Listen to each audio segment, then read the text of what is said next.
정치평론가 이강윤의 오늘.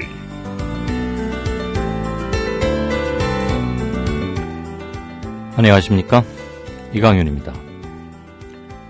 12월 3일 수요일 시작합니다. 부산의 어느 환경미화원이 26년간 거리 청소를 하면서 주운 동전을 이웃돕기 성금으로 내놨습니다. 부산시 사하구 신평 2동에서 환경미화원으로 근무하는 민갑현 선생님입니다. 민 씨는 1988년 12월 환경미화원으로 입사한 뒤 무려 26년간 한결같이 거리를 청소하면서 주운 동전을 돼지 저금통에 차곡차곡 모아왔답니다. 지금껏 모은 금액은 27,010원에 불과하지만 동전 개수는 10원짜리, 100원짜리, 그리고 500원짜리 동전 모두 합쳐서 1,513개나 됐습니다. 민 씨는 이 돈에 개인 돈 20만 원을 보태서 최근 당리 교회에 기부했습니다. 애초 동전을 줍기 시작했을 때 딱히 누군가를 돕겠다는 마음은 없었지만 동전이 하나 둘 모이다 보니 어려운 이웃을 위해 쓰고 싶다고 생각하게 됐고, 모인 동전만 기부하면 액수가 적을까 봐 박봉에서도 사비 20만 원을 보탰습니다. 당리교회는 민 씨의 기부금에 30만 원을 더 보태 모두 52만 7,010원을 이웃돕기 성금으로 맡겼습니다. 연말이 되면 그동안 밀린 세금 내듯 뭉텅이 돈 내면서 언론사의 보도자료는 꼭 돌리는 재벌 회사들이 생각납니다. 잠시 후 시작합니다. 땀방울이 뻘뻘 나는 사우나 생각나시는 분들 많으시죠? 간편하게 집안에 설치할 수 있는 원적외선 사우나 땀방울!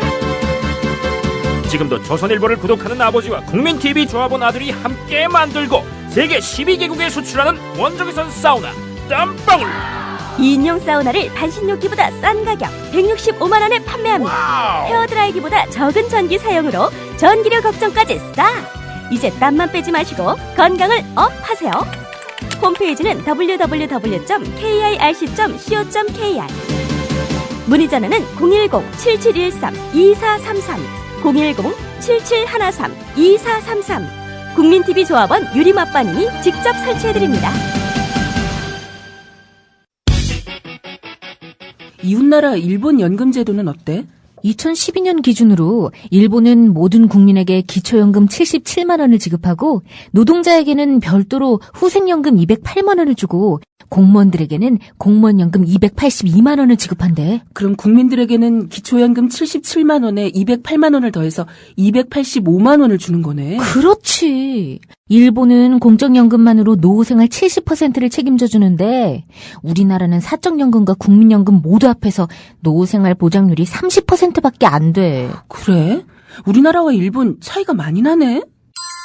국민 여러분, OECD 국가 중 공적연금 수준이 가장 낮은 나라가 일본입니다. 공무원연금을 낮출 게 아니라 국민연금을 공무원연금 수준으로 높여야 합니다. 공적연금 강화, 국민 여러분과 함께 만들어가겠습니다. 전국 공무원 노동조합. 네, 뉴스 브리핑 시작하겠습니다. 김영민 PD 연결돼 있나요?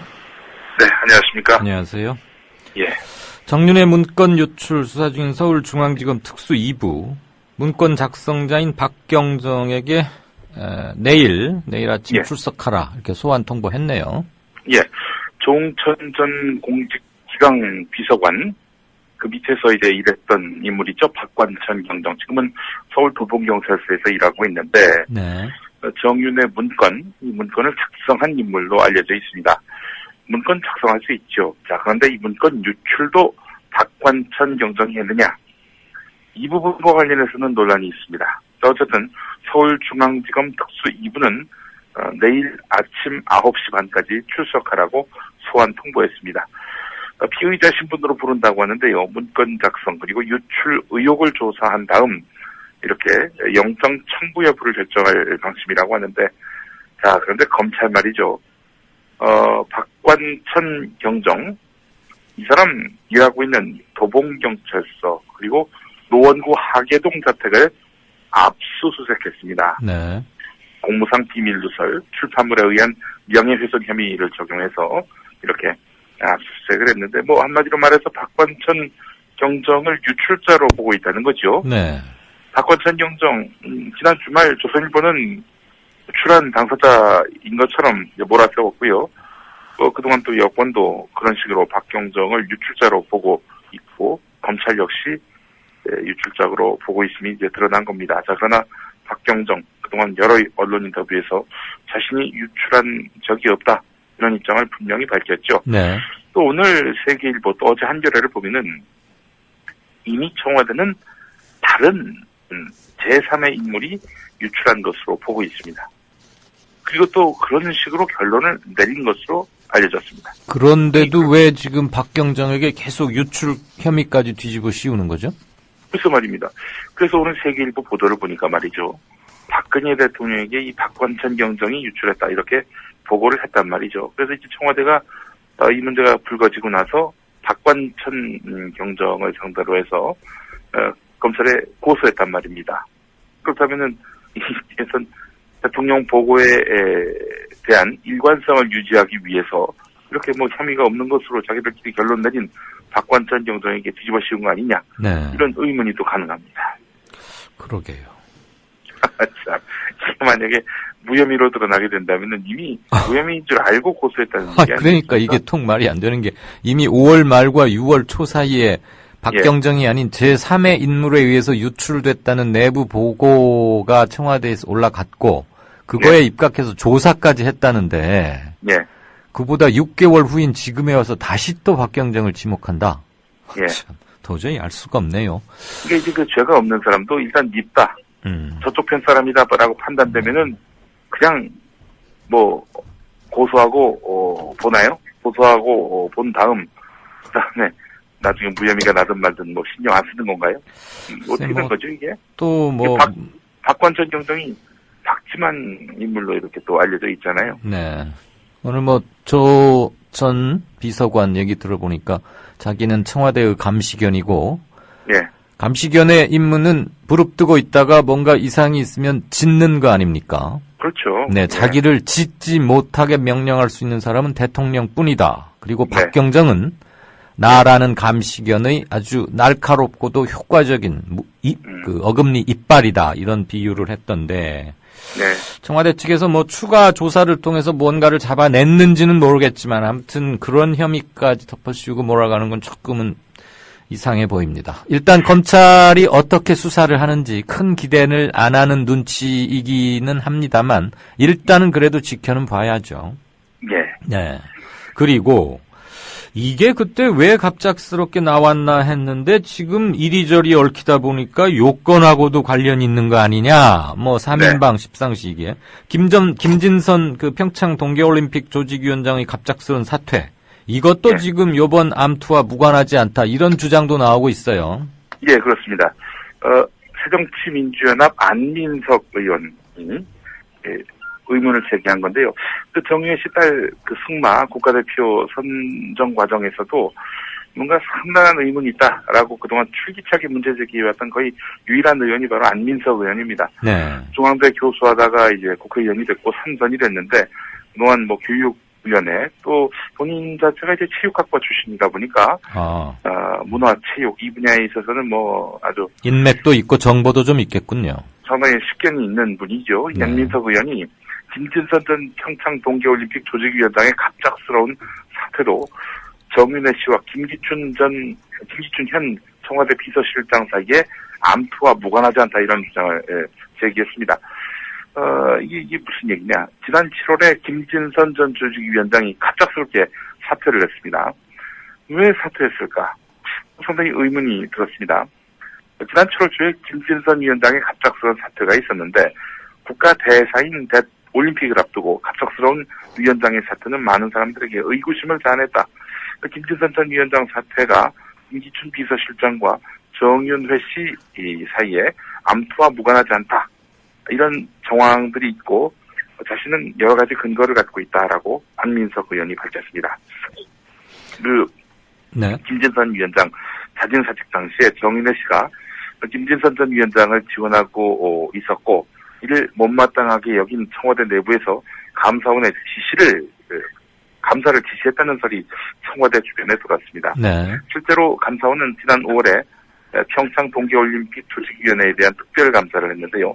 감사 시작 2달 뒤인 7월에 김진선 위원장이 사퇴를 하고 특별감사는 중단됐고 이렇게 석연치 않은 흐름들이 이어졌다는 것이죠. 예. 한민석의원도 김진선 전 위원장의 갑작스런 사퇴를 비슷한 케이스인 송광용 전 청와대 교육문화수석과 대비시켜서 거론한 적도 있었는데 지난 5월에 멀쩡하던 김진선 위원장이 감사원 특감 뒤에 사퇴하고 물론 형식도 송광용 전 수석도 똑같은 자진 사퇴 형식이었다. 송광용 수석 사퇴 건도 뭔가 윗선과의 갈등으로 인해서 사퇴를 당한 거라고 보고 이것을 김진선 위원장의 사퇴랑 연관시켜보면 상당히 유사한 측면이 있다 이렇게 말을 했습니다. 네. 송광용 전 수석은 1+3 전형 비리에 연루돼서 사퇴한 것으로 알려졌지만 이건 이 건 갖고 자기가 뽑은 공직자를 내모는 그런 박근혜 정권 아니잖아요. 온갖 비리, 온갖 의혹들이 있어도 끝까지 그 자리에 앉히는 그런 박근혜 정부라면은 1+3 전형 비리에 연루됐다고. 그것도 서울교대총장으로서 직접 가담한 게 아니라 역시 서울교대총장으로서 예. 총장의 대표성을 지고 책임을 지는 위치인데 그렇죠. 이런 거 갖고 그만두게 할 일은 아니었다는 거죠. 네. 자, 그렇다면은 송광용 전 수석도 또 김진선 조직위원장도 결국은 김기춘 또 정윤회 이 두 사람 사이에 암투 사이에서 결국에는 물러난 것 아니겠는가 하는 그런 추측을 안민석 의원이 이렇게 가중시키고 있습니다. 네, 안 의원은 그때 정윤회 씨의 딸 승마협회 국가대표 선발 과정에서의 특혜 의혹 이런 걸 대정부 질문하기도 했고 그때 이강윤 의원을 하고 인터뷰를 하기도 했는데 예. 어쨌거나 요즘은 정윤회 문고리 3인방 찌라시 이런 거 안 들어가면 기사가 안 돼요. 도무지 이게 1면부터 3면까지 그리고 방송들도 첫 뉴스부터 5번째 꼭지까지는 통 이러니까 마치 이 나라에 지금 그거 말고는 문제가 없나 싶은데 이거 참 문제입니다. 아니 근데 일단 중요한 것이 오늘 한겨레 보도를 보신 분들 다 아시겠습니다만은 매우 중요한 내용이 있습니다. 박근혜 대통령이 정윤회 씨를 불편하게 한 문화체육관광부 국장과 과장 이름까지 거명하면서 자르겠다 이런 보도 아니겠습니까?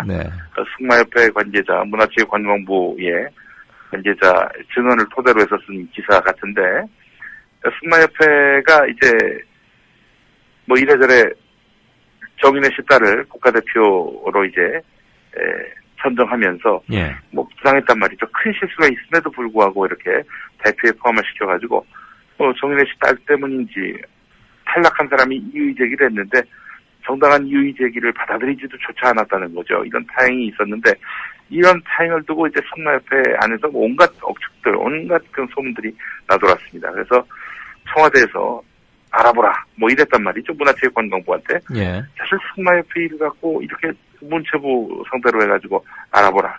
청와대가. 그거 아마 건국 이래 처음일 거예요. 건국 이래 처음 있는 일이고요.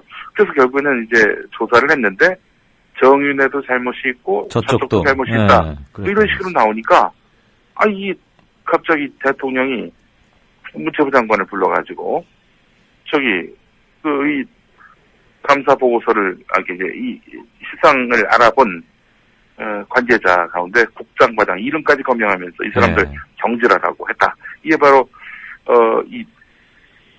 제보자의 말을 인용해서 보도한 한겨레 오늘 기사 내용 아니겠습니까? 거의 이게 사실이라면은 이거 결국 박근혜 대통령이 직접 정윤회 씨의 민원을 챙겼다. 이렇게밖에 볼 수 없는 거 아니겠습니까? 그렇죠. 그러니까 그 진술이 지금 조응천 비서관 쪽에서 나온 것 같던데 그게 사실이라면 과장급 대통령 또는 대통령급 과장인 거죠. 체육정책과장. 세상에 어떻게 과장 인사는 당연히 장관 전결이고 대통령이 장관을 불러다가 두 사람 이름을 주면서 이 사람들 좀 예. 일 못하도록 한직으로 저기 하시오. 세상에 참. 정말 이게 웃음만 나와가지고. 맞아요. 뭐라고 할 말이 없어요. 웬만해야 코멘트를 할 텐데. 예. 저도 그걸 보고 국장도 말이에요. 청와대에 해당 수석의 비서관 정도가 이렇게 해요. 수석도 네. 아니고. 그런데 이건 예. 대통령께서 지금 과장을 직접 저기 했다니까 과장급 대통령 아니면 대통령급 과장 둘 중에 하나인 거지. 예. 이 정인혜 씨와 대통령 사이의 관계가 어떤 관계냐? 네. 이를 두고 또 억측이 어마어마하게 쏟아질 것 같습니다. 뭐 할 수 없습니다. 이건 이미 누가 얘기했잖아요. 오늘 이미 한번 계속 떡밥이 던져지고 있는 상황이겠습니다. 이미 터진 댐이다. 예. 그래서 어떻게 할 수 없을 것이다. 이런 얘기를 오늘 여당의 꽤 실력자가 했던데 그거 역시 또 한번 검찰 수사는 보십시다. 예. 그리고 이거 다 꺼진 불인 줄 알았더니 지난 6.4 지방선거 때 서울시 교육감 함께 교육감 당연히 같이 뽑았는데 그때 고승덕 당시 새누리당 후보의 미국 영주권 그다음에 자녀들 이런 의혹 제기한 조희연 현 서울시 예. 교육감을 재판에 넘긴다고요? 예, 그렇습니다. 이제 6.4 지방선거와 관련해서 공직선거법 위반 사건의 공소시효는 내일로 만료가 됩니다. 예, 그렇죠. 이게 무슨 얘기냐면은 선거 후 6개월 동안 공직선거법 위반 사건을 이제 기소할 수 있도록 되어 있는데 만약에 이 기간 이후에 이제 기소를 할 수가 없는 거죠. 네. 따라서 공직선거법에 저촉된 위반 행위와 관련한 처벌을 할 수가 없습니다. 아시겠습니다만 선거법이 매우 강화되다 보니까 네. 공직선거법 위반 사건과 관련해서 이거 잘못 걸리면은 바로 당선 무효 이렇게 그 직을 내놔야 하는 그런 상황이 될 수 있단 말이죠. 예. 자, 일단 검찰에 따르면 서울중앙지검 공안일부는 조희연 교육감을 공직선거법상 허위사실 공표 혐의로 기소하기로 방침을 정했습니다. 네. 조희연 교육감이 후보 시절인 지난 5월 25일 기자회견을 열었는데요. 고승덕 후보가 두 자녀를 미국에서 교육시켜서 미국 영주권을 보유하고 있고 그 후보 자신 또한 미국에서 근무할 때 영주권을 보유했다는 제보가 있다. 이런 이야기를 했는데 이게 허위사실이라는 겁니다. 네. 보수단체들이 온갖 건을 들어서 이제 조희연 교육감을 걸었습니다. 민주 진보 단일 후보라는 명칭이 허위사실이라는 이유까지 이런 문제까지도 이제 고발을 했는데 검찰은 다른 거 다 빼고 영주권 의혹 제기 요거 하나만 이제 기소를 하는 형국입니다. 네. 조희연 교육감은 자신의 블로그에서 미국 영주권 의혹은 당시 SNS에서 광범위하게 유포돼 있다는 것이다. 영주권이 있다고 주장한 것이 아니라 의혹을 해명해달라고 한 것이다. 선거도 하나의 검증 과정이기 때문에 이런 요구를 했다라고 주장했습니다. 예, 이 의혹을 제기하는 것과 그렇다, 이 사람이 이랬다라고 하는 것은 좀 상당한 간극이 있는 거 아니겠습니까? 네. 차이가 있는 건데. 허위사실 유포는 아니고 그때 질문을 했잖아요. 이런 얘기가 그렇죠. 있는데 어떻게 된 거냐라고 고 후보 예. 측에 질문을 했었죠. 예, 그렇습니다. 선거 때 질문은 어마어마하게 많이 하죠.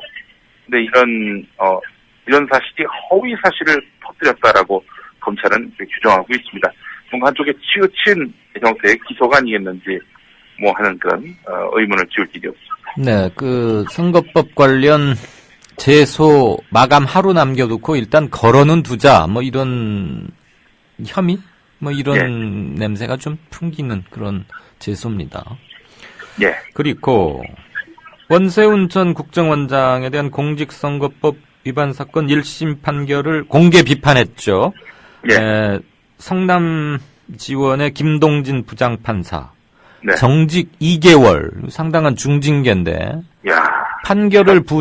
판결에 대한 판사로서의 견해를 밝혔다고 지금 정직 2개월을 시킨 거죠? 예, 그렇습니다.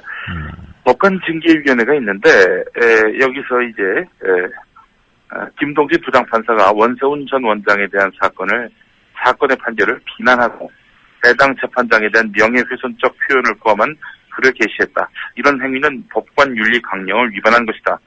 법관윤리 강령이라 그게 뭔가 품위 유지 의무 이런 겁니다. 네. 품위 유지를 해야 되는데 품위 없는 행동을 했다 이런 거죠. 자, 징계위원회는 대법관 중에 대법원장이 임명한 위원장과 내외부 인사 각 3명씩 총 7명으로 구성되는데 법관에 대한 징계 처분은 정직, 감봉, 견책, 세 종류로 정직 2개월은 상당히 무거운 그런 징계 수준입니다. 정직이니까요. 예. 김동진 부장판사가 이에 불복할 경우 대법원에서 단심 재판을 받을 수 있는데요.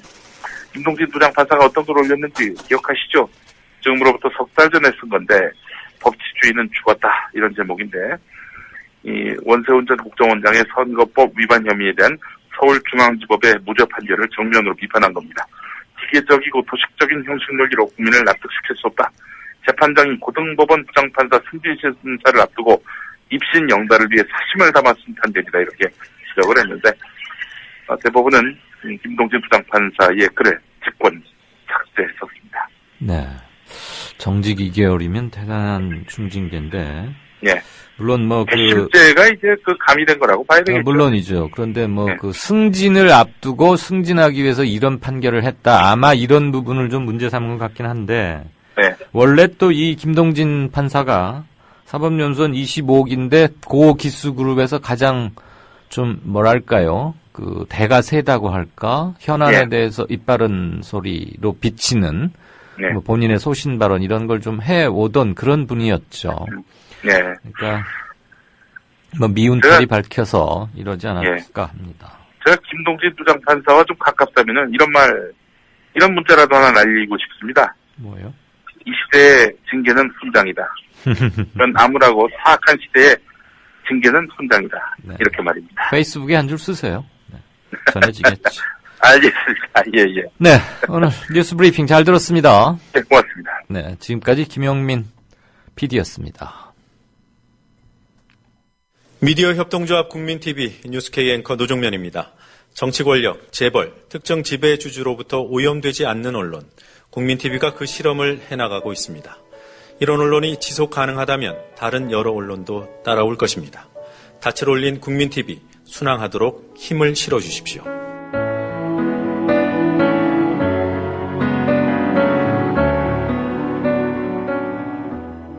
월 11,000원의 조합비 납입. 조합원 여러분의 많은 동참을 바랍니다.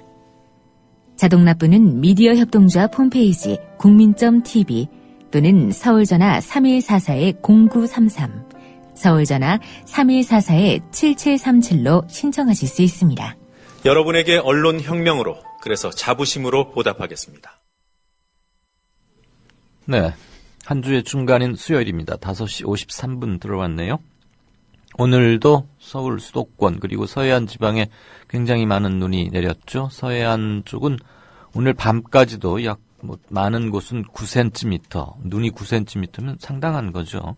그렇게 계속 내린다고 하니까 운전 또 농작물 이런 거 관리를 좀 잘 하셔야 될 것 같고요. 오늘 진짜 인터뷰는 정윤회 문건 관련 새정치연합의 조사 단장, 대응 단장을 맡고 있는 박범계 의원 연결할 겁니다. 야당의 대응이 언제보다도 지금 주목되는 데인데, 박 의원, 그리고 단장을 맡고 있는 박범계 의원께 질문하고 싶으신 건 올려주십시오. 겹치지 않으면 반영을 하겠습니다. 지금 바로 연결하겠습니다. 새정치연합의 박범계 의원님 연결돼 있습니까? 네, 안녕하세요. 박범계입니다. 안녕하세요. 네, 조금 크게 말씀 좀 해주실까요? 네. 항상 그러하듯이 목소리가 아주 힘차셔서 프로그램을 진행하는 앵커로서는 매우 활기차고 좋습니다. 네, 감사합니다. 예. 네. 안 그래도 지금 갑자기 큰 사건이 터져가지고 원래 네네. 또 판사 출신이고 새정치연합에서는 중요한 사건이나 고비 때마다 투입되는 대표적인 구원 투수 겸 릴리프 투수 역할을 하고 계시는데 과천의 말씀입니다. 네. 국정농단 진상조사단이라는 거죠. 네, 맞습니다. 그런데 벌써 지금 세간에서는 대통령이 수사 가이드라인을 딱 선을 그어서 정해준 발언을 했고, 그래서 네, 검찰 수사가 과연 제대로 뭘 규명해내겠느냐, 이런 소리가 벌써부터 나오고 있습니다. 아직 수사 제대로 시작도 안 한 마당인데. 네네. 검찰은 아무래도 문건 유출 쪽에만 방점을 두는 것 같아요. 대통령의 발언도 있긴 네, 했지만, 네, 그렇습니다. 판사도 지내셨고, 법조인으로서 네네. 일단, 그러니까 뭐 야당의 단장을 떠나서 법조인으로서 그거 어떻게 평가하거나 보십니까? 네, 대통령께서 전체 말씀 중에 뭐 거의 대부분을 유출에 이제 초점을 맞춰서 말씀을 하셨죠. 예. 국기문란 행위다고 했고요. 또 이 문건의 진위에 대해서는 사실상 본인들에게 확인하면 금방 알 일이다. 네. 거의 루머 수준으로 이제 취급을 하셨는데, 이제 그러다 보니까 서울중앙지검이 진상규명을 해야 될 이 명예훼손건은 형사 1부에, 예. 그리고 유출건은 특수 2부에 이제 배당을 했습니다. 네네. 그런 측면에서 이 수사가 유출 쪽에 초점을 맞추고, 사실상 이 문건을 작성한 주체인 조홍천 전 비서관과 박관천 전 경정은 전 행정관을 이제 출국 금지한 것으로 지금 보도가 되는데요. 그렇죠. 그래서 이 문건의 진상규명, 즉 국정농단의 이런 의혹에 대해서는 제대로 수사하지 못할 것 같은 불길한 예감이 지금 들고 있습니다. 네. 그런데 대통령이 그것은 루머고 이렇게 사실관계도 파악되기 전에 그렇게 루머고라고 단정적으로 말할 수 있는 겁니까? 그래서는 저는 안 된다고 생각을 합니다. 네. 아무리 살펴봐도 이 문건의 작성 시점은 1월 6일이고 네. 그 뒤에 박경정이 잘렸지 않습니까? 그랬죠. 그리고 조홍천 비서관이 잘렸고요. 그 다음에 홍경식 민정수석이 잘렸습니다. 네. 그런데 이 문건의 유출과 관련돼서 대량으로 청와대 민정수석실에 이 문건이 유출됐다라는 보도가 또 나왔습니다. 그랬죠. 네. 그런데 이러한 정황이 대통령께 보고되고 이러한 저간의 사정이 청와대에서 내부 감찰이 이루어졌다라는 흔적은 없거든요. 네. 그렇다면 대통령이 이 문건이 왜 만들어졌고 과연 이것이 진위가 어떻게 되는지 네. 또 유출된 경위가 뭔지에 대해서 충분히 아시지 못하는 상황에서 이렇게 말씀을 하셨다면은 그거는 수사에 상당한 정도의 장애로 작용하지 않을까 하는 그런 염려가 있습니다. 뿐더러 지금 방금 박 의원님 말씀대로라면 대통령에게 이 중요한 현안에 대해서조차도 정확한 보고가 올라가지 않고 있다라는 반증 아니겠습니까? 정황상 그렇게 보입니다. 그거야말로 대단한 문제 아니겠습니까? 그렇습니다. 네, 이거 사실은 이런 것은 법리 다툼보다는 정치적으로 해결하거나 또는 정치적으로 질문하고 따져야 할 문제 같긴 해요. 지금 그렇습니다. 대통령에게 옳게 보고가 되느냐 안 되느냐는 뭐 형법 몇 조로 다룰 사안은 아니지 않습니까? 그렇습니다. 그리고 그 관련해서 한 가지 더 여쭙겠습니다. 지금 각종 이번 건 관련해서 보도들이 쏟아지고 있는데 그중에 유일하게 일치하는 몇 가지 것들 중에 하나가 네네. 박경정 그리고 4월 달에 조 전 비서관이 옷을 벗고 나간 뒤에 5월 하순에서 6월 초 사이에 문건 유출은 짐작하고 있던 박경정이 아니고 다른 제3의 인물이 했다라는 게 청와대에 접보가 됐고 그걸 확인 끝에 내부 보고서도 올라갔단 말이죠. 그리고 조사까지 그렇습니다. 진행을 했다는 거 아닙니까? 네, 그렇습니다. 그런데 오늘 지금 서울중앙지검에서 박경정 소환할 때 보니까 문서 작성 및 유출 혐의자로 피의지 신분으로 소환했지 않습니까? 내일 아침에 그렇습니다. 들어오라고. 네네. 그렇다면 청와대에서는 이미 6달 전인 지난 5월 말에 박경정에 의해서 유출된 게 아니라는 것을 내부 확인을 했음에도 불구하고 이번에 박경정을 고소할 때 유출 혐의까지 다시 더 씌운 이유는 뭐라고 판단하고 계십니까? 지금 이제 오늘 세계일보 보도를 보면 이 박지만 지회장이 자신을 음해하는 문건이 있었고 이것을 포함해서 청와대 민정수석실에 많은 문건들이 대량으로 유출됐다. 그래서 이것을 정호성 제2부속비서관을 통해서 김기춘 비서실장에게 보고 이거에 대한 조사를 얘기를 했고 또 남재준 국정원장에게도 이 부분에 대한 조사를 해달라고 했다라는 그런 취지의 내용입니다. 그렇죠. 네. 그리고 지금 말씀하신 것처럼 이 문건 유출은 또 제3의 인물이지 않겠느냐. 예. 이런 등등의 얘기들이 나오고 있는데 실제로 이러한 유출의 경위를 조사한 흔적은 있지만 어디서 얼마까지 누구로 특정을 해가지고 결론이 났는지는 분명하지 않습니다. 네.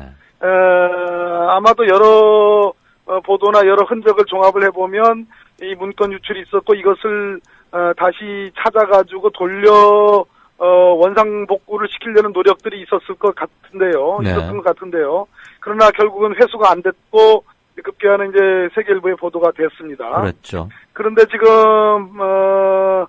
수사 의뢰를 이제 박관천 경정을 유출 혐의자로 수사 의뢰를 했고 급기야는 피의자로 이제 소환하는 거 아니겠습니까? 네. 압수수색을 마쳤고요. 그렇다면 이거는 어쩌면 목표를 정하고 그 목표를 정해서 거기에 맞춰가는 수사라는 느낌을 지울 수가 없다 이런 말씀을 좀 드리겠습니다. 그러니까 짜맞추기성 수사 냄새가 좀 난다 이 말씀이시죠? 예, 그렇습니다. 그러면 대개 어떤 그림으로 짜맞춰진 것으로 추정하고 계십니까? 저는 지금 중요한 대목이 박관천 그리고 조홍천 전 비서관이 직접 유출의 당사자이겠는가 하는 의문이 있습니다. 본인들이 작성한 문서인데 네. 과연 그런가 하는 그런 의문이 있고요. 그것과 또 이제 반대로 이쪽에 이제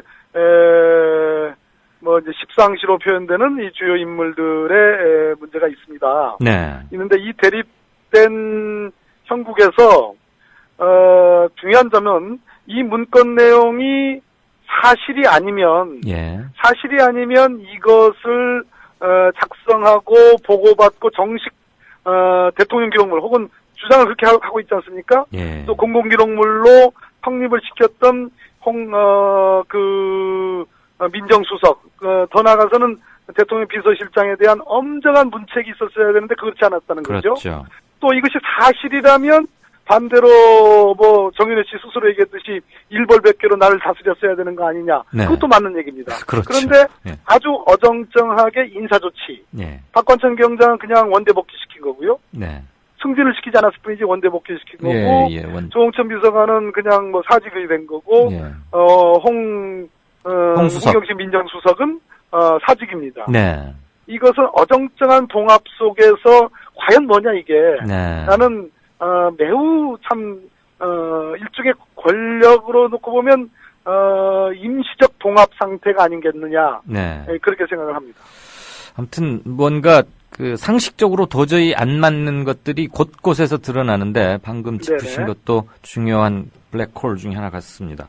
그나저나 민주당 새정치연합에 지금 급히 만든 이 대책단에 제보 같은 건 좀 들어옵니까? 참 이게 이제 여러 기자분들이 이렇게 질문을 하는데요. 네, 여권 쪽이라 잘 안 들어올 것 같기도 하고. 그렇습니다. 이 내용 자체가 더더군다나 권력의 심장부에 일어난 일이기 때문에 구중궁궐이라 여권 인사들도 만만치 않을 겁니다. 입수한다는 게. 그래서 대단한 자료나 정보가 들어오는 건 아니고요. 예. 이런저런 이야기들은 들려오는데 이제 의혹 같은 거 풀어달라 이런 얘기들은 많이 들어오겠죠. 지금은 저희들이 수사의 방향을 제대로 가도록 물꼬를 트고 감시를 제대로 하는 그런 기능에 지금 머무르고 있다는 점 말씀드립니다. 그렇죠. 그렇다면 이제 조금 전에 언급하신 표적 수사 가능성에 대해서도 현재 수사 중인 사안에 대해서 검찰에 더군다나 야당 측에서 뭐라고 감나라 배나라 할 수는 도저히 없는 것이고 실은 그래서도 안 되는 거고 공정하게 작동을 해야 하는데 다만 감시견으로서 여기서도 감시견 얘기가 나옵니다만 감시견으로서 역할을 확실히 해야 되는데 실질적으로 뭘 할 수 있는 건 마땅치 않지 않습니까? 그렇습니다. 저희들이 수사권이나 조사권을 갖고 있는 건 아니니까요. 그리고 그거 수사 중인 사안을 국회로 불러다가 뭐라고 해봐야 수사기록 열람 이런 것도 도저히 안 될 것이고 다만 정확히 알고 계시네요. 십상시 부분에 대해서는 지금 마치 무슨 그러니까 개인 정윤회와 박지만 또는 조응찬과 정윤회 이렇게 개인 다툼으로 가는 것 같은데 실은 구조적인 문제점이 좀 있고 이번에 청와대에서 비공식 라인 또는 공식적인 직함은 갖고 있다 하더라도 월권이 공공연히 자행되는 이른바 문고리 3인방 권력 이런 것들에 대한 확실한 정리 그래서 국정의 핵심 중에 핵심인 청와대가 제대로 제 직분과 규정에 의해서 잘 시스템을 갖춰서 움직여야겠다. 이런 차원에서는 저는 야당에서 역할을 좀 많이 해야 된다고 보는데 십상시 부분에 대해서 어떤 것을 준비하고 계시는지 좀 여쭙고 싶습니다. 저는 어쨌든 청와대에서 공식으로 생산된 기록물인 이 문건이 있고요. 네. 증거물입니다. 네네. 이 문건에 더해서 이 문건을 작성한 주체인 조홍천 전 비서관과 박관천 경장의 인터뷰 내용을 종합을 해보면 예. 작년 송년 모임에 십상시 모임이 있었고 그 모임에 참석했던 인물을 조홍천 비서관이 만나라는 지시를 했고 그 지시에 따라 박관천 경장이 만나서 들은 얘기를 여기에 적었다라는 것이 지금 그렇죠. 조박 두 사람의 얘기입니다. 네네 핵심이죠. 또 그게. 그렇습니다. 또 정윤회 씨가 이 문건을 이걸 따지기 위해서 박관천 경정하고 통화를 했고 만났다는 그런 얘기도 합니다. 네. 그랬더니 정윤회 씨 말로도 박관천은 그렇게 얘기를 하더라라는 겁니다. 예. 그렇다면은 제가 보기에는 이 문건에 조 비서관은 60% 진실이라고 얘기할 정도로 예. 나름대로의 근거가 갖춰졌습니다. 네, 따라서 네. 저희 진상조사단에서는 지금 외부 법률 전문가들을 중심으로 해서 네. 이 내부 문건에 진실하다는 전제해서 여기에 거명된 사람들의 법률 위반 여부를 지금 검토 중에 있고요. 예. 이 부분에 대한 어떤 고발 여부도 지금 검토 중에 있다라는 말씀드립니다. 예.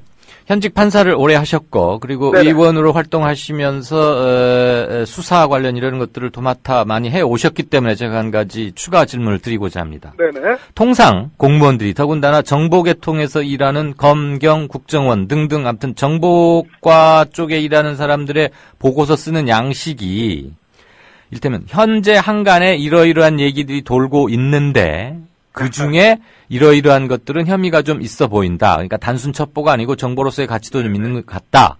그러니 이러이러한 쪽으로 대책을 세우는 게 옳다고 봄. 이런 식으로 문서를 작성하는 게 기본 아닙니까?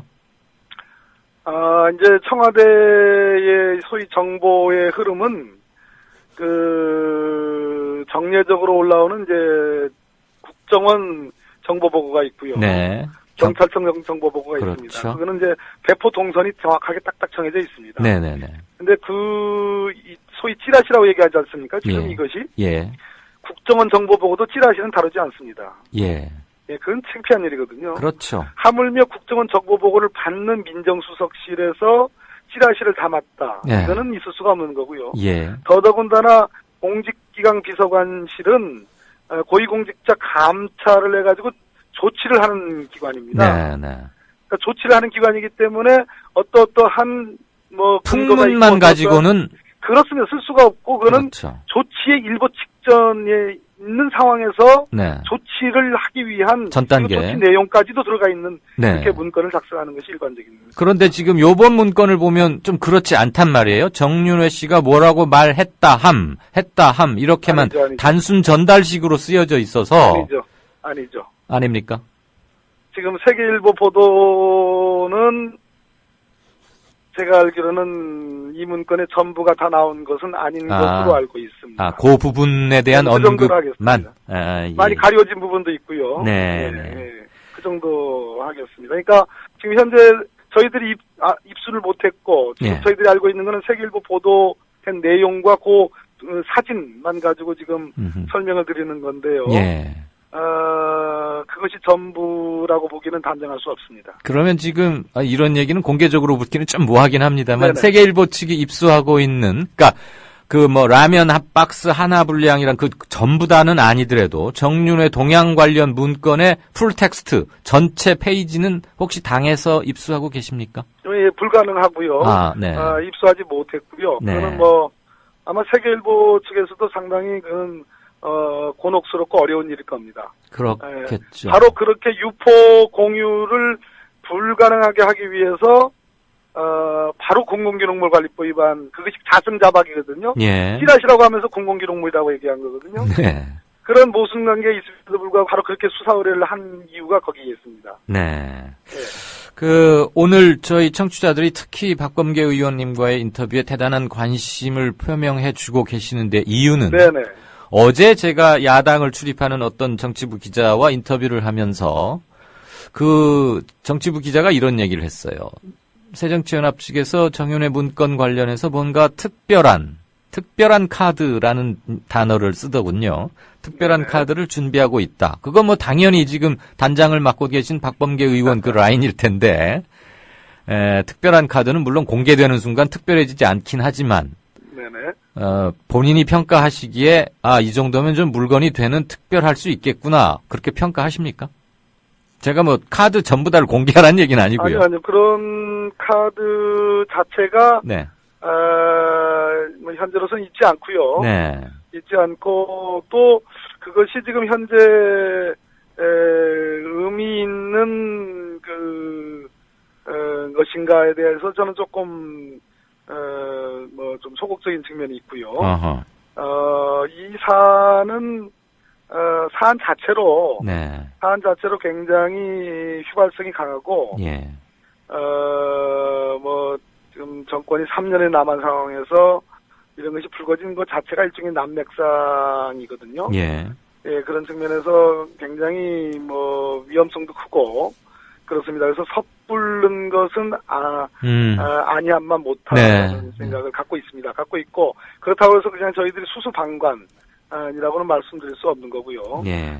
적어도 검찰의 수사가 일방적으로 흘러가는 거에 대해서는 저희들이 단호히 지적을 하고 필요한 대목에 가서는 뭐 당력을 집중해서 적어도 물꼬가 제대로 트이게 또는 또랑의 방향이 제대로 물꼬가 흘러가도록 그런 역할을 하겠다라는 말씀을 좀 드리겠습니다. 사안의 민감성이나 시원한 말씀을 드리지 못해서 미안합니다. 네.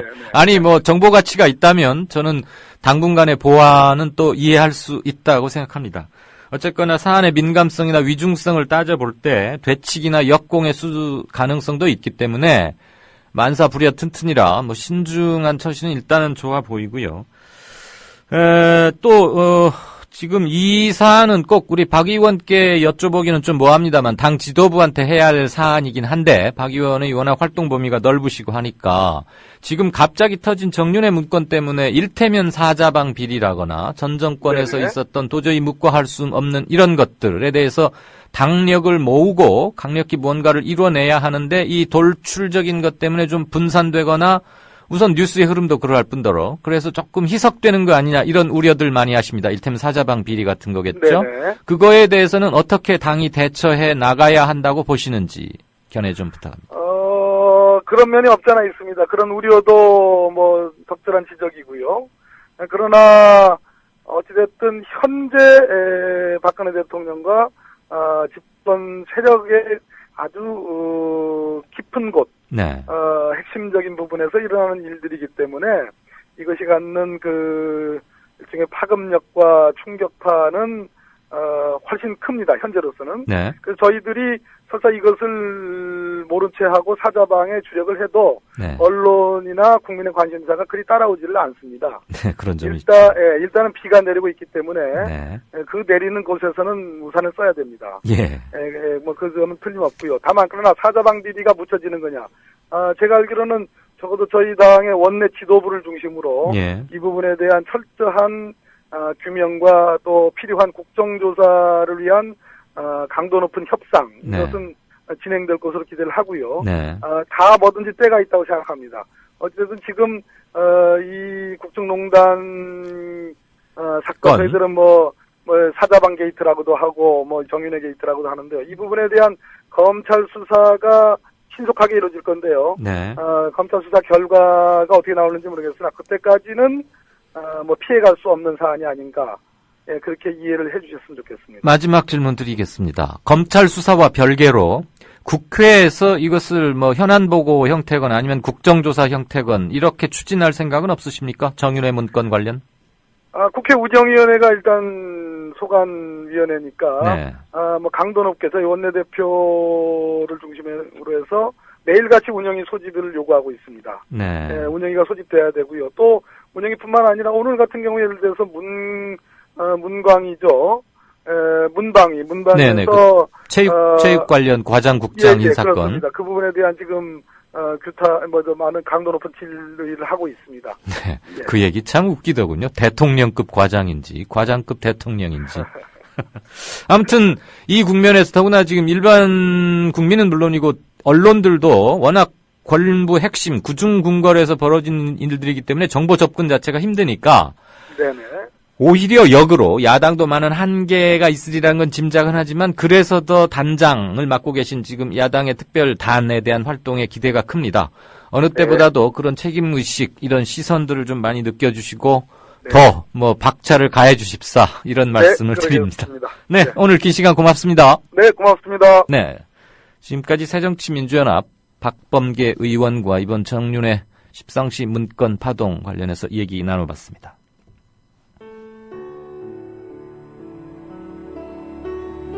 경남 거창에 사는 조합원 백함나무님. 남편의 유언으로 온 가족이 미디어 협동조합원이 됐습니다. 라디오 비평 들으실 때마다 아이고 속이 시원하다 이렇게 하시더라고요. 본인이 먼저 하시고요, 가입을. 예, 그 뜻을 이제 알았기 때문에 손자, 손녀 6명까지 그렇게 이제 다 가입을 하게 됐지. 작고한 부부는 왜 국민TV 조합원 가입, 이것이 이 시대에 꼭 필요한 언론운동이라고 확신했을까요? 가슴 아픈 가족사가 있었습니다. 저는 민족일보 조영수 그분 그때부터 관심을 많이 가지시고 저 동아투이 그때 남편이 광고도 내고 또 한겨레 주주도 되시고 저희 시어른 되시는 분이 보도연맹에 억울한 죽음을 당하셨습니다. 중학교 때 아버지가 억울하게 그리고 옥살이 하실 때 그 도시락을 가지고 감옥에 가서 어느 날 갑자기 이제 총살 당했다는 그런 걸 안 겪었으면은 또 평범하게 살았을 수도 있는데. 여러분도 공정언론 건설에 함께하지 않으시겠습니까? 국민.tv 미디어 협동조합 홈페이지에 들어오셔서 조합원으로 가입해주세요. 전화 서울 3144-7737, 3144-0933으로도 하실 수 있습니다. 정치평론가 이강윤이 함께하는 국민라디오 이강윤의 오늘.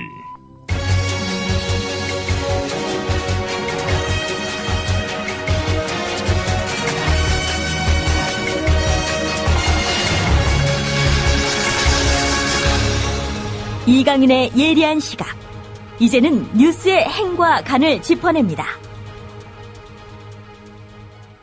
네, 여당 내에서조차도 이른바 청와대의 문고리 3인방 정리하지 않고는 이번 사태가 수습되겠느냐 이런 여론들이 이런 얘기들이 나오고 있답니다. 당연히 제기될 만하겠죠. 그 관련 오늘 문화일보 석간 기사 한 대목 먼저 들으시고 같이 생각해보고 몇 가지 말씀 나누고자 합니다. 정윤회 국정개입 의혹 청와대 문건 유출 사건이 당사자들 간에 물고 물리는 이전 투구 양상으로 치달음에 따라 여권 내에서 이재만 총무비서관, 정호성 제1부속비서관, 안봉근 제2부속비서관 등 소위 문고리 3인방의 퇴진론이 고개를 들고 있다. 사실 여부를 떠나 이들 3인방이 정윤회 씨와의 연계설, 인사 전횡설 등에 휘말린 것만으로도 박근혜 대통령의 국정 운영에 큰 부담이 될 수밖에 없다는 이유에서다. 네. 이름을 밝히기를 대개 거절하죠. 이럴 때는. 이런 기사에서는 항상 익명을 요구한 어떤 여권의 고위 인사 이렇게들 하는데 이해는 가죠. 대통령한테 쓴소리를 해야 되겠고. 그런데 이름 석자 딱 박을 자신이나 그런 분위기는 아닌 겁니다. 거기까지는 그냥 한 수 접어주시지요, 오늘 문화일보 기자, 청와대 출입하는 오모 기자하고 새누리당의 상당한 실력자가 통화를 했는데 이런 말을 했답니다. 지금 상황은 큰 댐이 무너진 격이다. 여당 내에서 의원들이죠, 주로. 공개적으로 발언은 아직 안 하고 있지만, 눈치를 보고 있지만 3인방을 정리하지 않고서는 어떤 해명을 내놔도 지금 사태는 수습하기 힘들 거다, 이겁니다. 그러니까 문건의 내용의 진위 여부, 그리고 누가 누구랑 싸워서 어떻게 됐는지를 이제 그건 검찰 수사로 과연 밝혀질까 싶습니다. 저는 그러기 힘들이라고 봅니다. 왜냐하면 수사 의지도 있고 수사 의지의 문제도 있고 대통령이 또 선을 딱 그어준 그 틀 안에서 수사가 진행될 가능성이 대단히 높죠. 왜냐하면 집권 2년 차밖에 안 되기 때문에 앞으로 3년의 임기가 또 남았는데 3년 사이에 검찰 인사를 최소한 2번은 할 수 있습니다. 현 정부가, 대통령이, 청와대가. 그렇다고 보면 검찰이 제일 신경 쓰는 게 인사거든요. 누가 어느 자리로 가냐, 뭘 맡느냐인데 당연히 인사권을 쥐고 있는 서슬퍼런 집권 2년차 청와대 눈치를 안 볼 수가 없을 겁니다. 그러니까 이 건에 과거 일테면 심계륜, 그 전설적인 그런 검사 같은 사람이 나서서 명확관화하게 쾌도 난마식으로 일도 양단식으로 해부하듯이 선은 이렇고 실체는 이렇고 누가 뭘 했고 이거 기대하기가 쉽지 않지 않을까. 목을 내걸 만한 검찰의 간부가 현재 있을까? 이런 생각 드는 거죠. 촉구야 할 수 있지만 못한다고 그걸 어쩌겠습니까? 가서. 왜 수사 제대로 못하나? 이렇게 어떻게 참 힘들죠? 그러니까 근데 이제, 더군다나 3인방이 뭘 이렇게 전횡을 했다. 이 부분이 실정법에 위반하느냐를 가리는 것은 검찰이 할 수 있을 겁니다. 그런데 그게 대단히 어려울 것이다, 이거죠. 이를테면, 청와대에서 박경정이 아니라 제3의 인사가 유출시켰더라라고 지금 청와대 내부 조사도 한 거 아닙니까? 그러면 그런 조사 끝에 청와대가 어떤 조치를 취했는지는 형사소송법상 그게 실정법을 위반했는지 안 위반한 건 아닌지의 대상은 아닌 거죠. 직무감찰로 인사권을 쥐고 있는 청와대 비서실장이나 또는 대통령이 당시 조사를 맡았던 사람의 소홀한 업무 처리가 발견되면 그걸 문책할 수 있지만 그게 검찰청에서 검사가 무슨 현행법 몇 조 몇 항을 들어서 처벌할 수 있는 사안은 아니다, 이겁니다. 더군다나 이거 자체가 대단히 정치적 사안이기 때문에 그렇습니다. 그런데 아까 문화일보의 청와대 출입기자와 통화를 했던 여권의 실력자라는 사람의 말을 하나 더 들어보면 이런 식의 모종의 타협책 내지는 절충선, 해결책을 청와대에다가 은근히 던져보는 거죠. 언론을 통해서 그런 것들 많이 하지 않습니까? 이렇게 띄워서 한번 반응도 보고. 이른바 문고리 3인방, 대통령을 20년 전부터 같이 모셔왔던 그 세 사람입니다. 이안정. 이 3인방을 청와대에서 빠져있게 하거나, 그러니까 아예 완전히 내보내거나, 또는 최소한 서로의 역할을 바꿔줄 필요가 있다. 이 대단히 아직도 눈치 보고 있는 거죠. 잘못했거나, 국정농단에 일단, 그런 구설에 올랐다는 것만으로도 현 청와대의 국정 운영에 부담을 준 거면, 대통령의 스텝으로서 그건 잘못한 거 아닙니까? 그러면 교체를 하거나 이렇게 해야죠. 조홍천 이런 사람들은 옷도 잘만 벗기더구만. 그러면 누구는 무 뿌리고 누구는 인삼 뿌린가 같은 비서관이라도 지금 직급은 똑같은 비서관들이거든요. 이 문고리 3인방이라고 한 사람들 청와대 1, 2 부속실 이런 거 총무비서관. 조홍천도 공직기강 비서관. 이름만 들으면 공직기강 비서관이 훨씬 세죠. 총무는 그냥 총무비서관은 집사입니다. 집사. 쉽게 말하면 안살림 돌보고 하는 거 집사. 그런데 지금 파워는 그쪽에 있다는 거 아닙니까? 그러니까 거기 눈치 보고 그러니까 이 의원도 말을 이렇게 하잖아요. 빠져있게 하거나 최소한 역할을 바꿔줄 필요가 있다. 역할을 바꾼들 세 사람이 내가 이 일 하다가 네가 하고 내가 너 하던가 하고 근본적으로 그게 바뀌는 게 있겠습니까? 어쨌거나 무서우니까 이 사람도 말 이렇게 하는 거겠죠. 또 다른 중진 의원도 대통령의 국정 운영에 대한 부담을 덜어주기 위해서라도 3인방의 역할을 축소하거나 또는 역할 배제 같은 결단이 있어야 한다. 이런 주장을 했습니다. 이거 다 기자들한테 제발 나 익명으로 써줘야 돼. 그러면서 하는 겁니다. 그런데 실은 이 얘기들이 이렇게 뾰족하거나 무슨 대단한 해결책 아닙니다. 너무 당연한 얘기죠. 한편으로 보면. 다만 전후 관계는 밝히고서 물러나게 하는 것. 그러니까 문책의 의미로. 그래야 또 다른 발호를 막을 수 있다는 게 저의 생각입니다. 일단 이렇게 터지고 나니까 빨리빨리 수습하기 위해서 그럼 구설에 올랐다는 이유만으로 세 사람을 옷을 벗기고 저기 한다. 그리고 이제 청와대에 비선이나 문고리 3인방, 비공식 라인에 뭐 실세나 이런 건 없다. 라고 선포한들 납득이 되겠습니까? 왜? 지금 던져지는 의문은 하룻밤 자고 날 때마다 계속 쏟아지는데, 그리고 사건 관련자들의 진술이 계속 정면으로 배치되고 있는데, 검찰이 얼마나 그것을 명확하게 해집을지도 불투명한 상황에서 몇 사람 옷 벗겨서 내보내고, 자, 이번 건으로 정리하고 싶겠죠. 청와대로서야 당연히. 이 수렁에서 빨리 빠져나가야 하니까. 위기에 빠진 모든 사람의 근본적인 반사적인 행동일 테니까요. 그러면서 지금 뭐 여당 인사들이 개별적으로 청와대 주요 포스트에 이제 당과 시중 민심이라는 이름으로 이 같은 이제 뭐 전달하고 있다고는 하는데, 그 개별적 전달이라는 것은 그렇게 힘을 갖기 뭐하죠.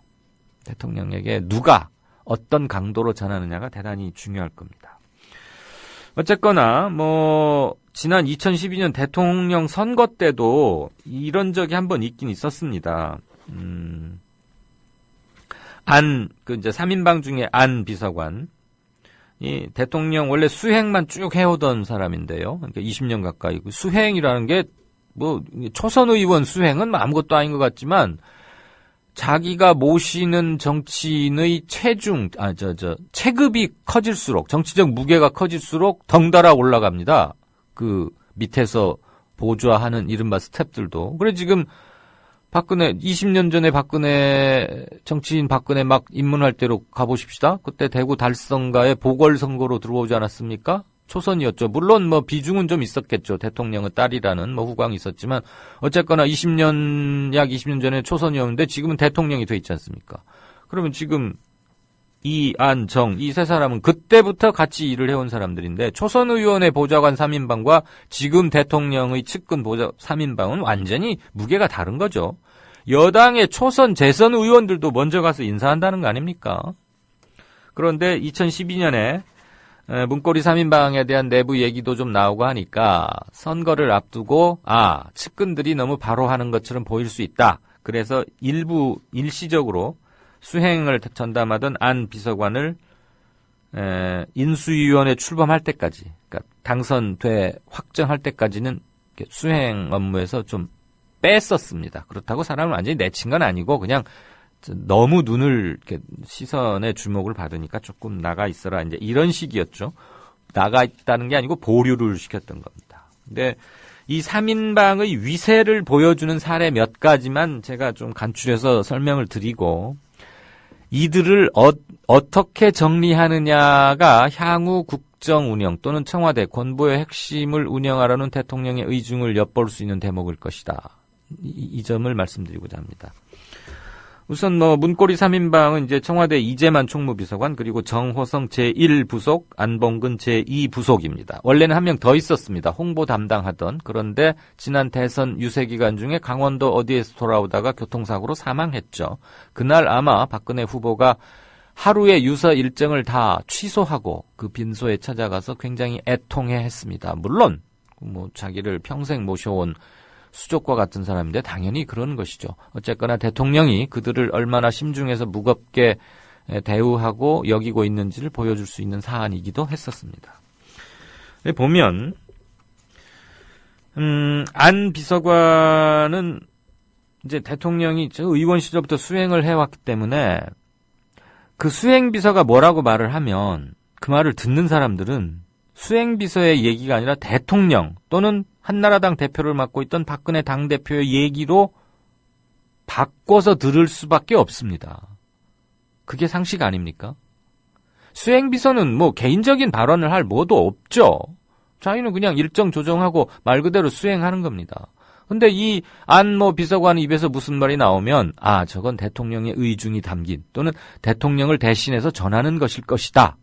이렇게 되는 겁니다. 그러면서 거기에서 이른바 권력화 되는 거죠.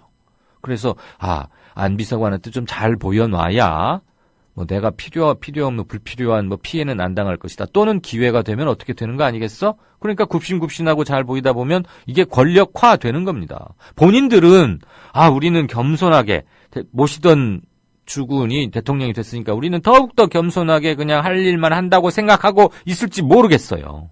아마 그럴 겁니다. 왜냐하면 대통령이 계속 주의도 주겠죠. 이전에 뭐 이런 건들 보지 않았느냐, 당신들 처신 저기 해라 라고 말은 할 겁니다. 그럼 예, 걱정 마십시오 각하. 하지만 이미 이들의 체급은 함께 커져 있는 버린 거예요. 그러니까 주변에서들 그렇게 안 봅니다. 그러면 쓰는 사람 입장에서는 이들이 나에게 충성해온 건 맞지만, 그리고 나도 기대는 바도 많고 이제는 눈빛만 봐도 서로 알고 내가 아라고 잘못 말해도 어라고 제대로 알아들을 수 있겠죠. 그리고 정치를 하건 무슨 일을 하는 사람이건 또는 뭐 어느 조직의 CEO급이건 그런 사람에게는 그런 충성스럽고 믿음직한 막료, 부하가 있다는 것은 행운입니다. 그런데 그게 국가의 공적인 기능, 그중에서도 특히 권부의 핵심에서 불필요한 오해를 이미 사버리는 지경이 되었다면 그들에게 뭐 적절히 전혀 다른 일을 주거나 또는 오얏나무 뭐 까마귀 날자 배 떨어지는 식의 그런 오해도 받아서는 안 돼야겠다. 그렇다면 이건 용인술의 입장에서 과감한 결단을 해야죠. 너희들이 잘못 서령 다 찌라시라고 합시다. 다 거짓말이라고 합시다. 지금 그 문건에 귀하들이 잘못한 건 없다. 그러나 어쨌거나 구설에 올랐고 책임을 진다는 의미에서, 그리고 나를 진정으로 도와준다는 의미에서 이제는 내 곁을 떠나라. 나가 있어라. 그렇게 하는 게 일단은 맞다고 봅니다. 다만 부랴부랴 수습책이 아니라 검찰 수사 제대로, 가능성은 없어 보이지만 어쨌거나 하고 사실관계를 일단 밝혀야죠. 지금은 이미 너무 많이 와버렸기 때문에 사실관계를 밝히지 않으면 국민들이 납득이 잘 안 됩니다. 그러면 해결이 안 됩니다. 그때 가서 그 문고리 3인방을 포함한 오해를 살 만한 소지에 있었던 것은 다 정리를 하는, 그렇지 않고서는 이것은 해결할 수 없을 것이다. 그렇지 않고 중간 수습을 노린다면 이것은 또다시 내연, 수면 밑으로 들어가서 내연하다가 다시 곰습니다. 햇빛을 받지 못하면 곰팡이는 피어나게 돼 있습니다. 음습한 곳에서 자라는 게 곰팡이입니다. 뽀송뽀송하게 100일 하에 드러내놓고 뽀송뽀송하게 말리고 도려낼 건 도려내야 같은 얘기로 나라가 두 번 시끄럽지 않습니다. 지금 이 정부가 할 일은 정아무개, 박아무개, 십상시 이런 걸로 궁중 암투 권력 대하 사극 드라마를 보고 싶은 게 아닙니다. 그거 말고 할 일이 얼마나 많습니까? 대통령의 적절한 시기에서의 명확한 결단을 촉구합니다. 뉴스 행간이었습니다. 밴드에 전주에 오신다고 공고를 내셨더라고요. 그래서 식사를 대접 한번 했으면 좋겠다라고 하셔서 흔쾌히 제가 식사 준비는 하겠다라고 말씀을 드려가지고, 세월호 유가족이 6.5kg의 십자가를 들고 안산에서 진도로, 진도에서 대전으로 가던 길. 함께 동행하기도 했고 길목마다 식사를 대접했던 따뜻한 이웃이 있었습니다. 바로 미디어 협동조합 조합원이었습니다. 그 가운데 한 명, 전주에서 음식점을 운영하는 조합원 수정원 님입니다. 상황버섯 닭백숙하고요. 그 한우 전문점을 하시는 분이, 그분께서도 불고기를 협찬해 주시고 해가지고 이제 밥이랑 해서 반찬 이렇게 싸서 제가 좀 보내드린 적이 있고요. 하루빨리 특별법이 통과가 돼서 진상규명이 이루어져서 유가족들의 가슴 아픈 그런 부분들을 빨리 풀어줘야 된다라고 생각하고 있습니다. 착한 사람들이 만드는 아름다운 공동체 미디어 협동조합에 여러분을 초대합니다. 미디어 협동조합 홈페이지 국민.tv 또는 서울전화 3144-0933 서울전화 3144-7737로 신청하실 수 있습니다.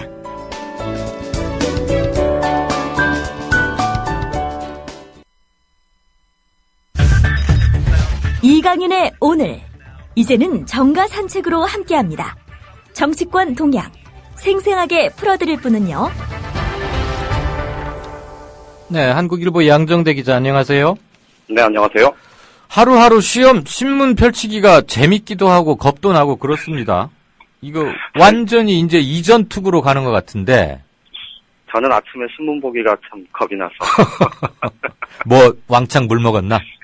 그렇죠. 어디서 물 먹었는지 이것 때문에. 그러게. 더군다나 조간들 초판 교환하는 것도 없어지면서 스트레스가 그렇죠. 클 거예요. 예. 예. 정리 좀 해주세요.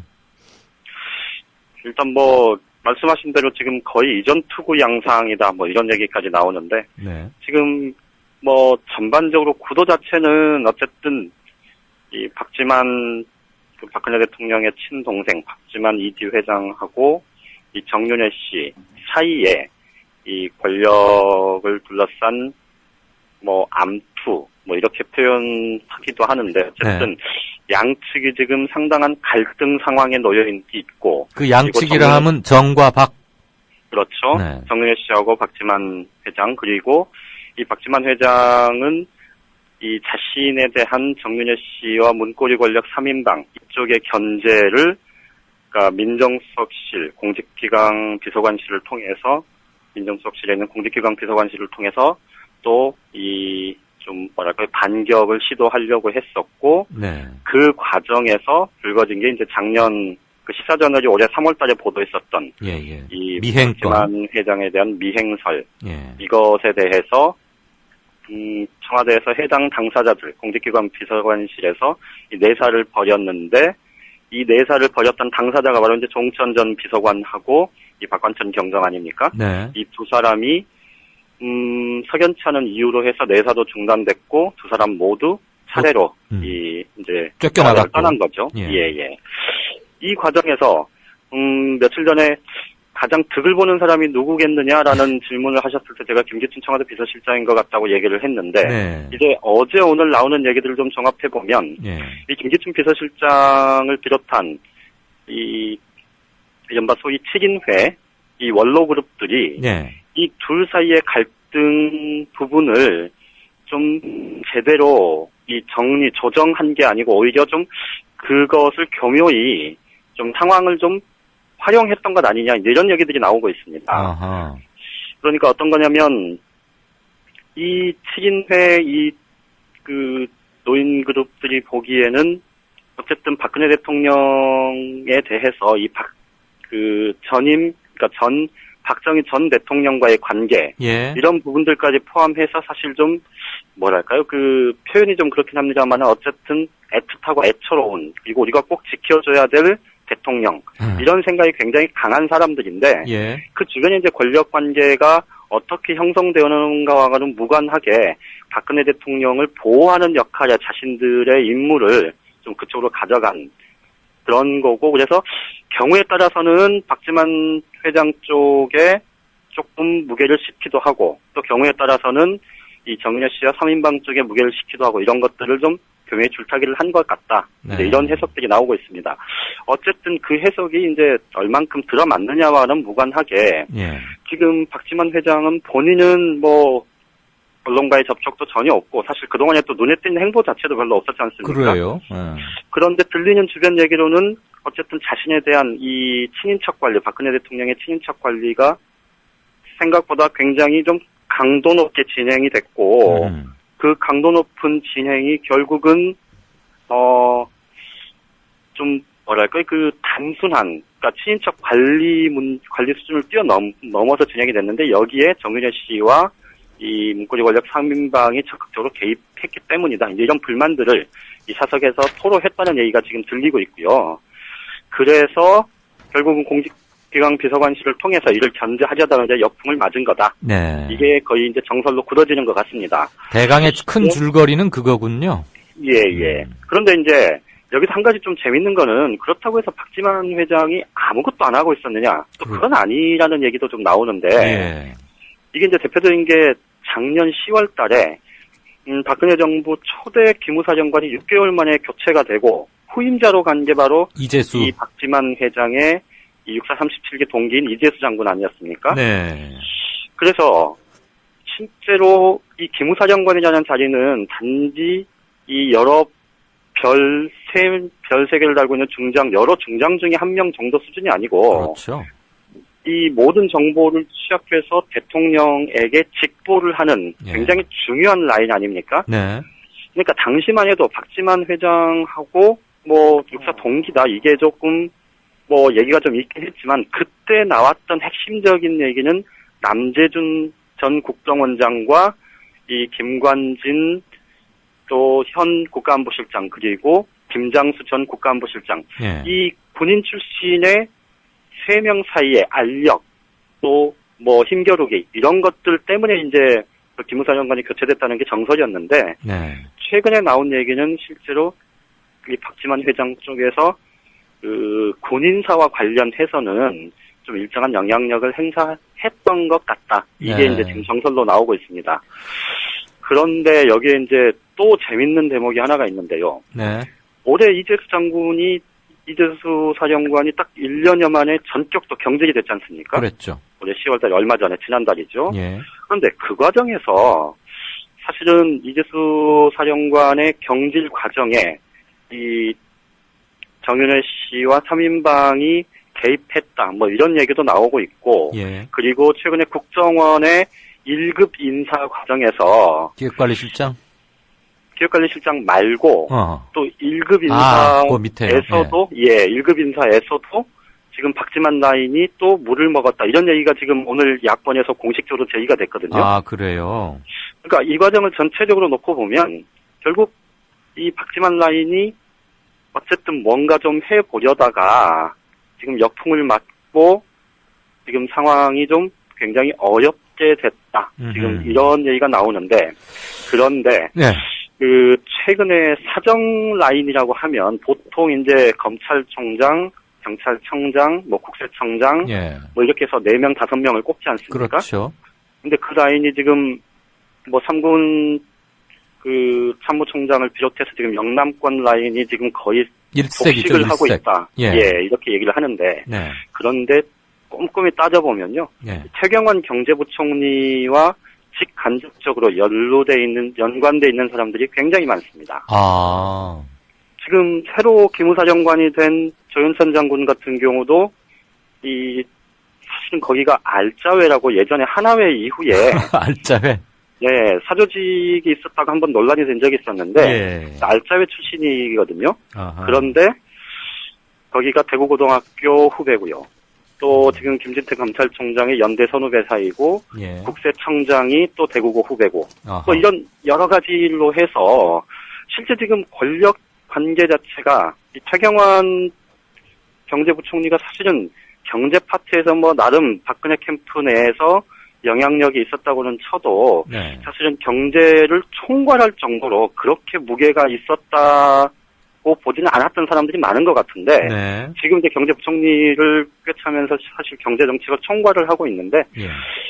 이 박지만, 정윤회 이 싸움 와중에 실질적으로 가장 큰 이득을 본 사람이 오히려 최경환 부총리다. 이런 얘기까지 나오고 있는 상황입니다. 그럼 친박의 핵심 중에 핵심은 맞긴 맞는 모양이네요. 뭐 그런 최근에 좀 얘기들이 이제 하나씩 둘씩 또 쏟아져 나오고 있습니다. TK 중에서도 대구고가 아주 세졌군요. 옛날에는 경북고인 줄 알았더니 이제는 좀 그런 것 같습니다. 근데 지금 우리 양 기자도 쭉 언급을 해주시는 과정에서 박지만 씨가 그냥 뭐 무지랭이처럼 있지는 않았을 것 같은데 요즘에도 보면 거의 말을 안 하고 있어요. 그렇죠. 네. 뭐 정윤회, 조응천 이쪽은 막 조선중화 뭐 신문 하나씩 끼고들 막 고사포를 팍팍팍 쏘는데 거론은 되면서 말 안 하다가 오늘 보니까 뭐 박지만 씨가 정윤회 씨한테 뭐 고소 취하를 해달라는 말을 해왔다. 요런 정도가 제목으로 뽑히는 거 같는데 그래도 박지만 씨는 계속 그 입을 봐야 되는 거 아닙니까?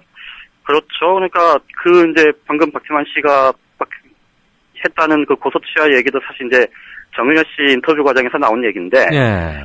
그래서 이제 박지만 회장이 직접 그 얘기를 했는지 여부는 아직 뭐 확인은 안 되는 거고. 그런데 이제 말씀하신 대로 사실 지금 이 문건에 거론된 당사자들 중에서 단 한 명 입을 제대로 열지 않고 있는 사람이 바로 박지만 회장 아닙니까? 왜 입을 안 열고 있을까요? 무엇보다도 박지만 회장과 박근혜 대통령 사이의 관계 뭐 이런 부분들부터 좀 사실 연원이 굉장히 복잡하다고 봐야 될 텐데 사실 박지만 회장 같은 경우는 누나인 이 박근혜 대통령에 대해서 이렇게 뭐라 그럴까요? 굉장히 좀, 그러니까 그 친박계 인사들이 입에 발린 소리로 이 박근혜 정부의 성공, 이거를 뭐 최고의 가치로 삼는다는 얘기를 하는 것 이상으로 사실은 혈육이라는 점에서부터 그런 부분들을 좀 충분히 감수하는 사람이다. 이런 평이 많습니다. 그러니까 아마 당분간 박지원 회장을 주목하는 그 주목도는 세간의 주목도는 굉장히 높아지겠지만 네. 그렇다고 해서 박지원 회장이 자신의 입장을 따로 공개적으로 표출하거나 그런 일은 없을 거라는 게 이 박지원 회장을 아는 이 여권 관계자들의 공통된 얘기입니다. 그리고 결국 대통령의 하나밖에 없는 동생, 그렇죠. 여동생이 있긴 하지만 그러기 때문에 더더욱 지금 현 대통령이 배우자나 처가 쪽 말하자면 배우자 쪽으로 뭐가 있고 이런 게 아니고 오로지 거의 유일한 혈육이라고 할 수 있기 때문에 더더욱 그렇죠. 입을 가릴 것이다. 이런 말에 오가는 거 구설에 올랐다는 것 자체만으로도 문제가 있는 것이기 때문에 그렇죠. 이 진흙탕 싸움에 본인도 팔을 걷어붙이고 오지는 않을 것 같다. 이게 지금 우리 양 기자님의 전망 겸 분석이신 거죠? 그렇습니다. 대체로. 잘 알겠습니다. 그리고 이제 특히 한 가지 조금 말씀을 드리면 이거는 그냥 한번 듣고 흘리셔도 될 얘기인 것 같은데 정윤회 씨하고 박지원 회장과의 관계가 예전부터 안 좋았다 그럽니다. 그러니까 그게 뭐냐면 박근혜 대통령이 이제 2004년 이 한나라당 대표 시절에 사실 탄핵 역풍을 뚫고 17대 총선에서 그렇죠. 이 121석을 건져내면서 사실 그 이후에 이제 유력한 대권 후보로 급부상하지 않습니까? 그렇죠. 지금의 박근혜를 가능하게 했던 정치적 그렇죠. 이벤트였죠. 네. 그때 그러니까 지금의 야권, 이제 열린우리당 주변이죠. 그쪽에서 나왔던 얘기가 바로 최태민 목사, 그 최태민 목사 관련 얘기들이 굉장히 좀 공격용 소재로 이제 많이 나왔었는데, 이 정윤회 씨가 최태민 목사의 사위잖아요.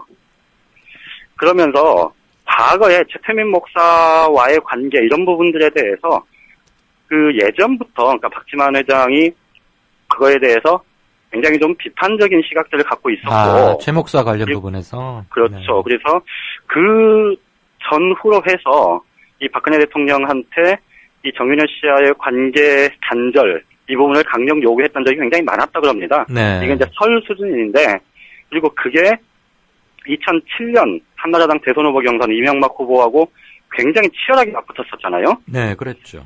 그때 이명박 캠프의 주요 공격 소재 중에 하나가 최태민 목사 관련 설 이런 것들이었는데 이때도 굉장히 강하게 얘기를 했고 이게 박근혜 캠프 내부에서도 좀 조율이 됐었다. 이제 이런 얘기가 나오면서 두 사람 사이의 관계가 예전부터 안 좋았다는 얘기가 하나가 있고요.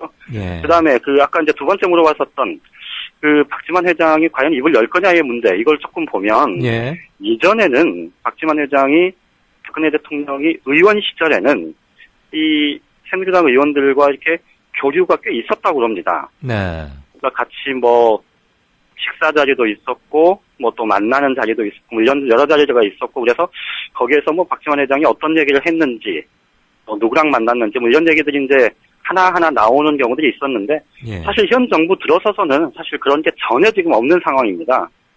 그러니까 그런 걸 보면서 박지원 회장이 이 문제가 이렇게 일파만파로 불거져도 결국 박지원 회장이 본인 입으로 무슨 얘기를 하지는 않을 거다. 이런 게 정설인 것 같습니다. 알겠습니다. 이광윤의 오늘 청취자들이 우리 양정대 차장을 부장으로 자체 승진시킨 거 알고 있죠? 네? 여기서 양부장이라고 다 써요. 그 알짜회가 뭔지 짧게 한마디만 좀 해달라는데요. 어느 시청자분께서. 하나회가 사실 이제 우리 군부 내에서 자기들끼리는 엘리트였다고 하고 일반 국민들이 또 비판적으로 보면 사실은 자기들끼리 몇몇 사람들이 권력을 농단한 대표적인 집단 아니었습니까?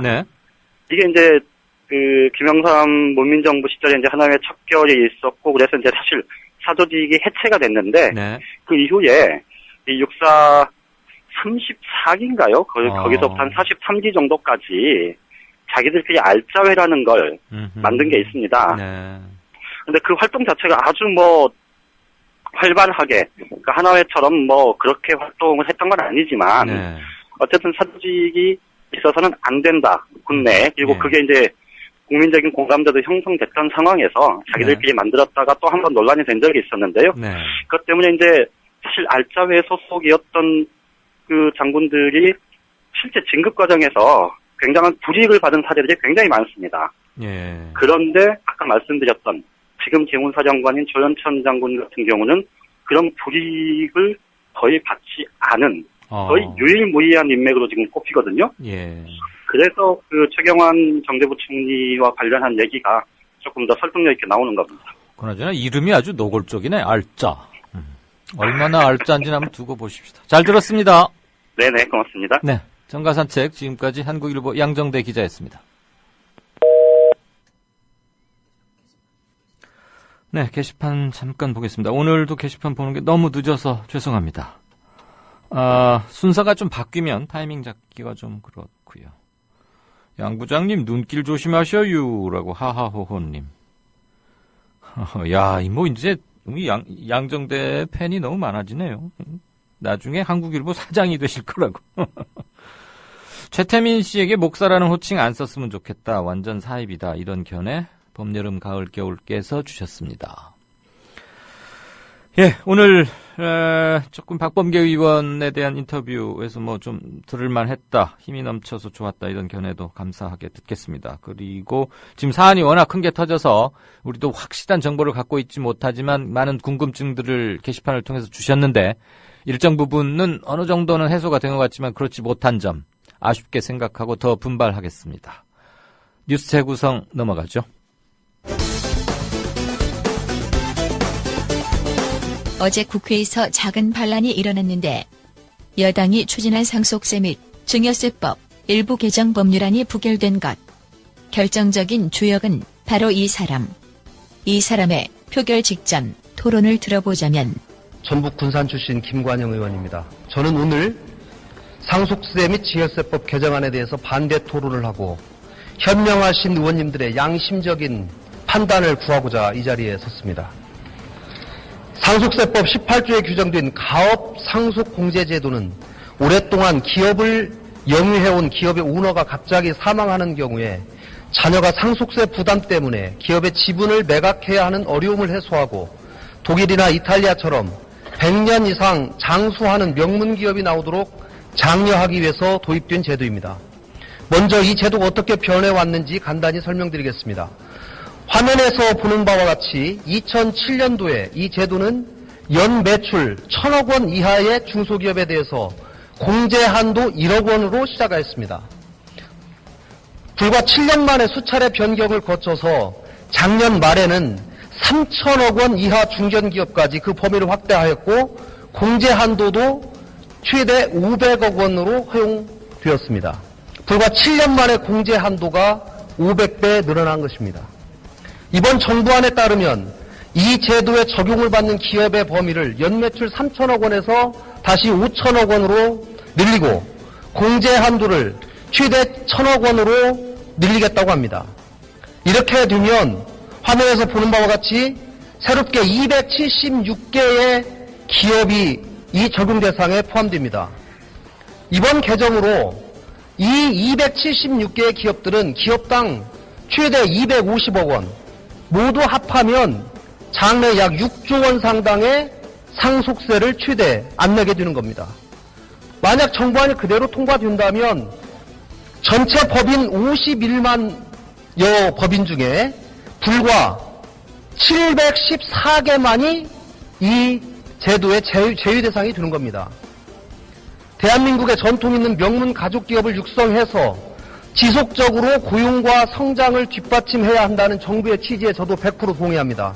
그러나 그 방법이 이렇게 기업을 하는 부자들에게 그냥 수백억 원의 세금을 면제해주는 방식이어서는 안 됩니다. 현행 제도가 개정된 지가 불과 1년이 됐습니다. 이 제도를 통해서 상속공제받은 사람의 추이를 보겠습니다.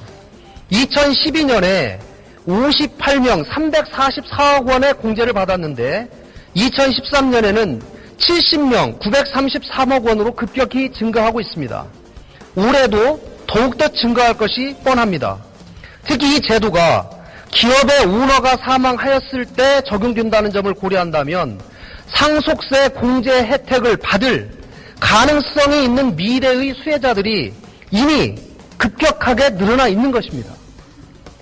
대상 확대와 공제 한도의 급격한 확대 이외에도 정부안의 몇 가지 문제를 지적하겠습니다.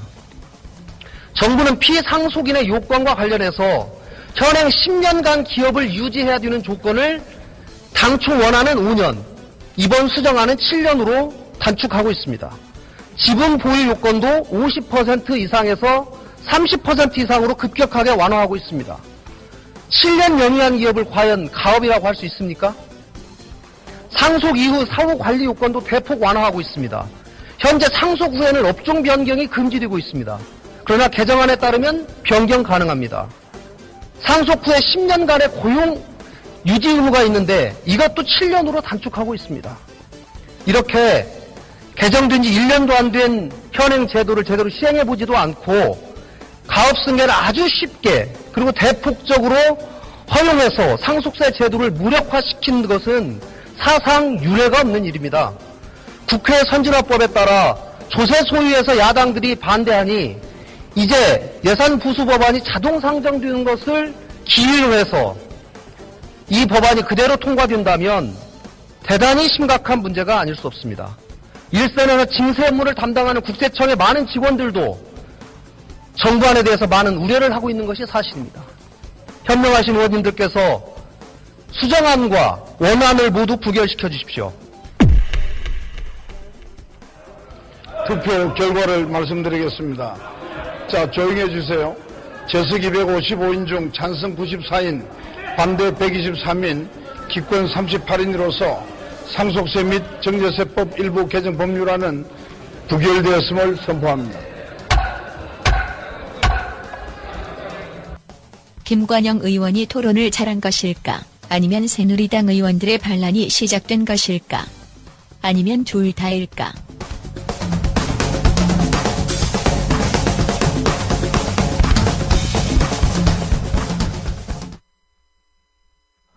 네. 오늘 방송 잘 들으셨는지 모르겠습니다. 서령 조금 미흡한 부분이 있더라도 이해해 주시고 채찍으로 알고 더 분발하겠습니다. 이강윤의 오늘이 준비한 순서는 여기까지입니다. 저는 내일 오후 5시 30분에 다시 뵙겠습니다. 들어주셔서 고맙습니다.